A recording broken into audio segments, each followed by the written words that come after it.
Kami akan membahasnya bersama dengan kuasa hukum Presiden Direktur Agung Sedayu Group, Paman Nurlete, dan tim advokasi warga Kohot, Henry Kusuma. Selamat malam, Bang Nurlete, Mas Henry. Selamat malam, Mbak Zulfia. Baik, oke. Bang Nurlete, audionya belum terdengar, Bang Nurlete? Ya, mohon maaf, Mbak Zulfia. Oke, baik. Oke, saya ke Anda dulu ya, Bang Nurlete. Hingga saat ini belum ada pihak yang mengaku sebagai pemilik pagar laut Tangerang, tapi kan Anda pasti mendengar banyak pihak yang menuding Agung Sedayu Group dan Aguan sebagai dalang atau aktor utama yang memiliki pagar laut itu. Apa respons dari klien Anda? Anda mewakili Presiden Direktur ASG ya, berarti Bapak Nono Sampono ya? Ya, benar, Mbak. Ya. Apakah sudah ada respon dari Bapak Nono Sampono? Ya, saya beberapa kali berdiskusi dengan beliau terkait persoalan ini dan sebagaimana yang disampaikan oleh Mbak tadi terkait pertanyaan apakah saat ini upaya investigasi, kemudian penelitian dan verifikasi yang dilakukan oleh pihak pemerintah, baik itu oleh KKP, Menteri ATR dan BPN dan sebagainya, kami pada prinsipnya adalah menghormati dan mendukung kerja-kerja pemerintah tersebut sepanjang hal itu berkaitan dengan kepentingan masyarakat, bangsa dan negara. Yang kedua perlu saya sampaikan, Mbak, bahwa kami dari pihak Agung Sedayu Group akan mendukung dan kami sudah menyampaikan bahwa pagar laut itu tidak ada kaitan dengan pihak Agung Sedayu Group.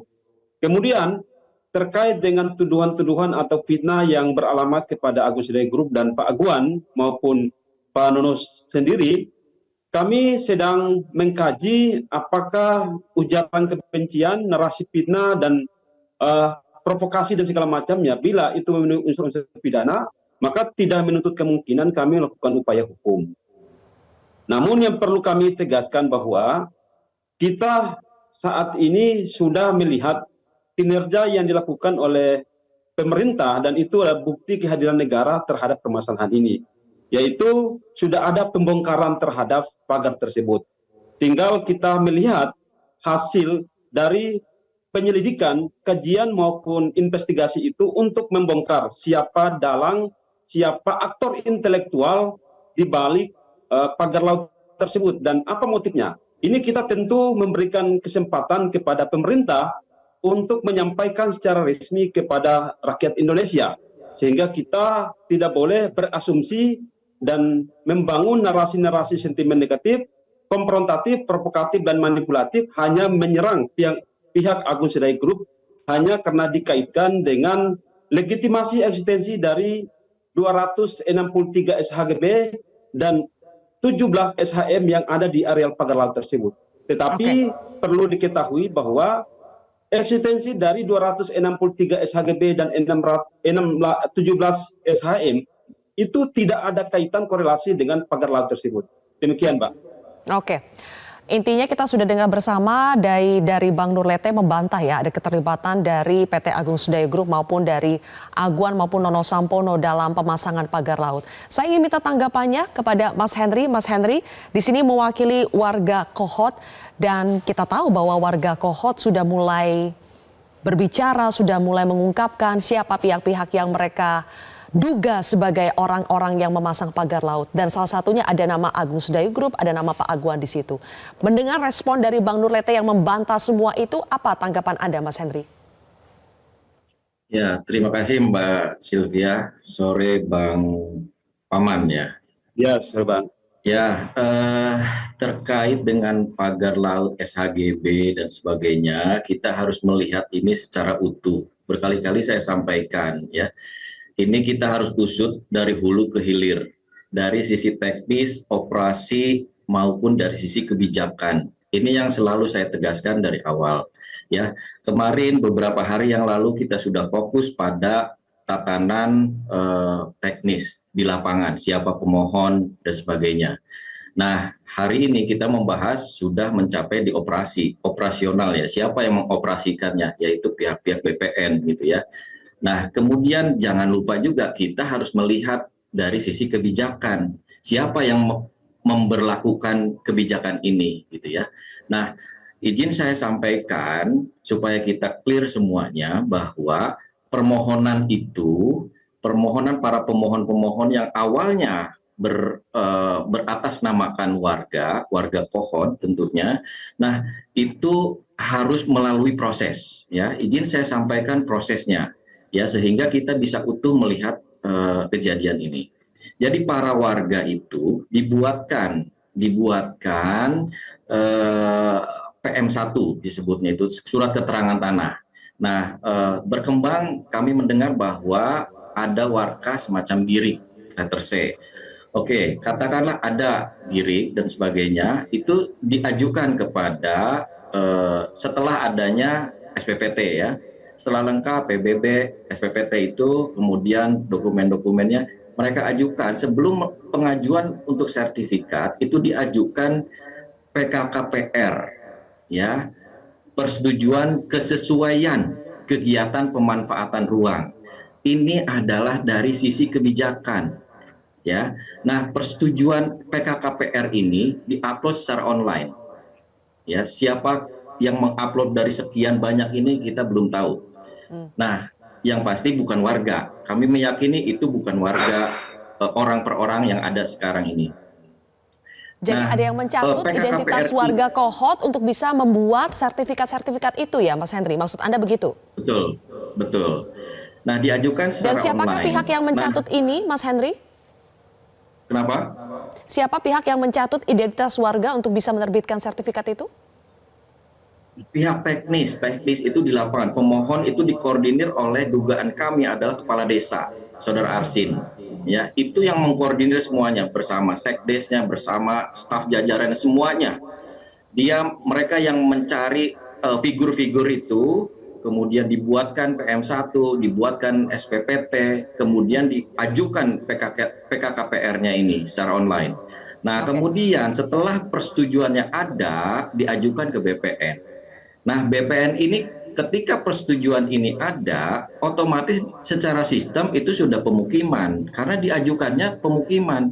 Dalam pengajuan itu sudah ditentukan lokasinya di mana titiknya. Titiknya itu adalah laut. Nah, ini yang menjadi pertanyaan, kenapa laut ada menjadi pemukiman, pemanfaatan ruangnya? Ini kan kebijakan, gitu loh. Siapa yang membuat kebijakan ini, gitu loh.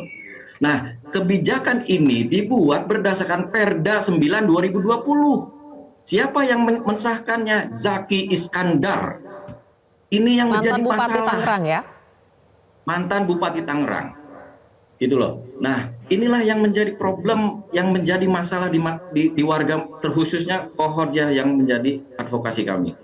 Nah, ketika PKKPR ini terbit, BPN hanya operator. Dia hanya menjalankan, kebijakannya sudah warna kuning, selesai. Pengumuman diumumkan, ya kan, diukurnya pun kami tahu bagaimana cara mengukurnya, itu melalui drone. Gitu ya, beberapa kali lewat di atas langit kami itu drone lewat. Kami pikir kami diintimidasi apa, ternyata memang mereka lagi mengukur.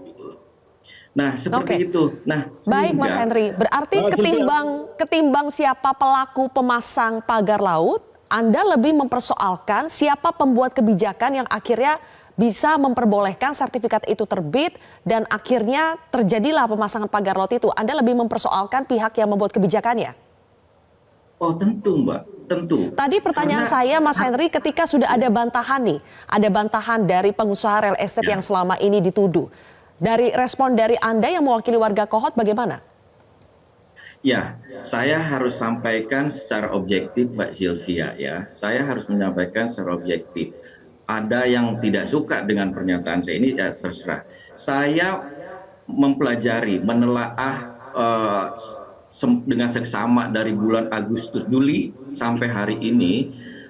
Betul, memang secara langsung PT ASG kami tidak menemukan fakta itu. Kami tidak menemukan ya. Secara langsung, kami kalau tidak langsungnya kami tidak tahu, belum, itu ranah penyidik lah itu ya. Nah, yang kami tahu bahwa secara teknis di lapangan ada pihak penjual, ada pihak pembeli. Kan itu bisa kita lihat semua ya. Penjualnya siapa? Warga. warga ini siapa? Yang dicatut semuanya oleh kepala desa, gitu ya. Pembelinya siapa? Ini sudah ada nama PT A, PT B, PT C. Ada yang mencurigakan saya. Ketika atas nama warga itu semuanya SHGB. Ketika atas nama dibeli sama PT itu atas menjadi sertifikat hak milik. Ini nggak kebalik. Seharusnya atas nama warga sertifikat hak milik, ketika dibeli oleh perusahaan menjadi SHGB. Ini kan satu cacatan lagi gitu loh. Oke. Nah, Oke, sedikit Mas Henry. Soal terbitnya perda itu, Mas Henry, kalau menurut Anda dugaannya itu terbit karena memang dari pemerintah kabupatennya yang lebih berinisiatif menerbitkan itu, atau juga ada dugaan ini permintaan perda itu juga dibuat khusus untuk menanggapi permintaan dari pihak tertentu, permintaan dari pengusaha? Ya, itu menarik pertanyaannya Mbak Sylvia. Nah, memang di faktanya ya, kami tidak menemukan PT ASG terlibat dalam pemagaran, jual beli. Kami tidak menemukan. Saya harus sampaikan itu secara objektif ya. Nah, saya ingin kita berpikir secara jernih ya. Perda itu dibuat 2020. Dan sekaligus saya menanyakan kepada Bang Paman ya, selaku kuasa ASG.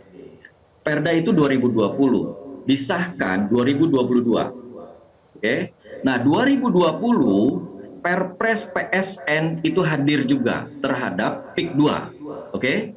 Nah, 2022 Perda itu disahkan. Oke. 2022 pemagaran selesai. Berdasarkan keterangan warga, semua 2002 selesai pemagaran. Oke. Nah, 2023, 2024 sertifikasi. Oke. Nah, 2020 PSN melalui Perpres, ya. Tapi mengapa, pertanyaan saya, mengapa daftar PSN PIK 2 itu masuk ke dalam daftar PSN pada 2024? Ya, Mbak Sylvia, saya menanggapi dulu. Sebentar, saya belum selesai. Sebentar. Bang Henry sudah panjang lebar menjelaskan. Sebentar, saya selesaikan karena saya ditanya. Iya. Ya. Singkat dulu, Mas Henry. Jadi pertanyaan intinya kepada Paman apa? Biar saya menanggapi dulu. Pertanyaan saya kepada Pak Paman, Bang Henry untuk menjelaskan cukup panjang lebar. Saya tadi dengan khusyuk mendengar. Saya ingin menanggapi dulu ya. Oke, berarti Paman sudah menangkap ya pertanyaan dari Mas Henry apa ya? Silakan langsung ditanggapi. Pertama, saya ingin menjelaskan yuridis normatif terkait dengan legitimasi eksistensi dari SHGB dan SHM. Menurut rumusan norma pasal 36 yang termaktub secara eksplisit di dalam Peraturan Pemerintah Nomor 11 Tahun 2021 tentang hak pengelolaan, hak atas tanah, satuan rumah susun dan pendaftaran tanah, itu menyatakan bahwa tanah dapat diberikan terhadap SHGB itu di 3 jenis tanah. Yang pertama adalah tanah hak milik negara, tanah hak pengelolaan, dan tanah hak milik. Kemudian, menurut rumusan norma pasal 37, itu menyebutkan bahwa tanah milik negara dan tanah hak pengelolaan yaitu diberikan perpanjangan waktu 30 tahun. Kemudian diperpanjang lagi 20 tahun dan diperbaharui kembali menjadi 30 tahun. Sementara ayat 2-nya menyatakan bahwa SHGB di atas tanah hak milik itu diberikan durasi waktu untuk dikelola adalah selama 30 tahun dan diperbaharui sebagaimana mestinya. Sementara di pasal 38 menyebutkan bahwa SHGB yang berdiri di atas tanah negara itu diberikan langsung izinnya lewat menteri. Sementara ayat 2 menyatakan bahwa SHGB yang berdiri di atas tanah hak pengelolaan itu izinnya diberikan langsung oleh menteri atas persetujuan para pemegang hak pengelola. Nah, sementara ayat 3 menyebutkan bahwa SHGB yang berdiri di atas tanah hak milik itu terjadi ketika pelepasan hak atau pemberian hak oleh pemegang hak di notaris sebagai pejabat pembuat akta tanah. Sementara di pasal 39 menegaskan bahwa baik itu SHGB yang berdiri di atas tanah negara, tanah hak pengelolaan maupun tanah hak milik, itu hukumnya wajib didaftarkan di pertanahan. Oke. Artinya bahwa selagi belum didaftarkan SHGB baik itu bersumber dari tanah negara, tanah hak pengelolaan maupun tanah hak milik, selagi belum didaftarkan di pertanahan, maka keabsahan hukumnya itu belum sah atau belum legal. Itu menurut rumusan norma dari Baik, Pak Manurlete. Pemerintah nomor 18 dan 21. Oke. Yang kedua, Berarti Ya, itu saya perlu sudah saya itu tegaskan clear. lagi, Sylvia. Saya Ini tegaskan kita dulu. bukan Saya- kuliah PIH ya, itu PIH semua itu. Saya ingin meluruskan. Udah lupa koreksi. warga Ya, setelah koreksi Anda pandangan bicara Bang itu Henry. udah lupa semua Saya pasal-pasal koreksi itu. pandangan Bang Henry. Saya mau jelaskan dulu. Baik. Tadi Anda menjelaskan panjang lebar, saya mendengar ya. Anda mendengar Oke. saya dulu. Ya, Oke, cukup pendengar yang panjang baik. penjelasan Saya perlu teknisnya tegaskan dari lagi, Pak Manurlete dan juga Lebih dari Mas panjang Henry. dari saya bicara Boleh tadi. saya arahkan ya supaya Iya, pemirsa saya mau lebih tegas. memahami ya, supaya lebih terarah saja ya, Iya. Bang Pak Manurlete. Makanya saya mau tegas. Intinya Warga itu apakah tidak Anda ingin paham mengatakan masalah tidak ada pasal-pasal. persoalan prosedural, tidak ada cacat prosedural dalam Iya. izin-izin Makanya sertifikat saya mau yang, jelaskan dulu. yang diterima oleh perusahaan Agung Sedayo Group dan Makanya afiliasinya? saya mau jelaskan bahwa perlu diketahui bahwa masyarakat itu awalnya punya alas hak berupa bukti girik. Itu adalah bukti otentik yang kemudian dijual kepada Satu sisi pihak. Anda tidak mengakui ASG terlibat, tapi Anda kenapa membela anak perusahaan Saya yang sekarang jelaskan memiliki dulu. Saya SHM? menjelaskan Lah ini dulu, jadi Bung Henry. pertanyaan malah. Saya menjelaskan Saya sudah dulu. bilang bahwa ASG tidak terlibat Nanti langsung. persoalan yang Lah saya berarti jelaskan. ini menjawab Anda tahu semua. tidak? Anda tahu tidak bahwa kebijakan masyarakat untuk memberikan hak di notaris supaya mendapat akta kemudian didaftarkan itu berdasarkan 3 landasan supaya Anda mengetahui itu. Jadi sertifikat itu tidak serta-merta akan diterbitkan di pertanahan. Baik, kalau Karena begitu. melalui yang pertama, Ya, sudah, yaitu itu izin clear, lokasi. itu Bang sudah, Pak itu Manurlete, urusan pemerintah. Anda ini sebetulnya Sudah. ingin membantah soal itu ya, pencatutan identitas warga itu ya? Itu yang ingin Anda bantah? Iya, saya mau jelaskan dulu prosedurnya. Saya mau jelaskan Oke. bahwa Baik. sertifikat itu tidak serta-merta diterbitkan karena itu ada izin lokasi, pertimbangan teknis dari pertanahan. Kemudian jangan lupa berdasarkan Perda Provinsi Banten nomor 1 tahun 2023 Baik, kalau begitu. Mau sampai kapan Anda bicara terus? 263 SHGB dan Oke, kemudian oke. 17 SHM Mau sampai yang ada di kapan? area Pagelaran itu adalah wilayah Baik, RTW. kalau begitu. Lah inilah buktinya ya, ini buktinya, ini Agung Sedayu memang di lapangan seperti ini. Dia tidak mau mendengar warga. Ini Bang buktinya. Paman, kita sudah tangkap. Bang Paman, kita gantian ya. Sekarang Mas Saya Henry. tanya sekarang sama ASG. Saya tanya pada ASG sekarang ya. Saya tanya, di mana letak PSN 1.800 hektar? Di mana lokasinya? Kami tidak menemukan 1.800 hektar itu. Di mana letaknya? Tunjukkan kepada publik. Tunjukkan kepada publik. Jangan hanya omon-omon PSN itu. Apakah PSN itu fiktif? Prosedur formalnya. Nah, saya Jangan-jangan melihat PSN ini fiktif hanya untuk mencari kemudahan perizinan dan berkongkal-lingkong dengan pemerintahan daerah. Saya tantang semua, saya tantang Anda. ASG semua saya tantang. Dari bawah. Jadi Inilah buktinya, publik bisa melihat. Mereka tidak mendengar warga. Mereka tidak akan mendengar. Sampai kapan mereka tidak akan mendengar. Kecuali ini Cukup ya. PSN kita pertanyakan, di mana letaknya? Ya, tentang RT/RW. Tunjukkan. Anda harus baca itu. Ya, jadi kalau Anda Baik, kalau begitu.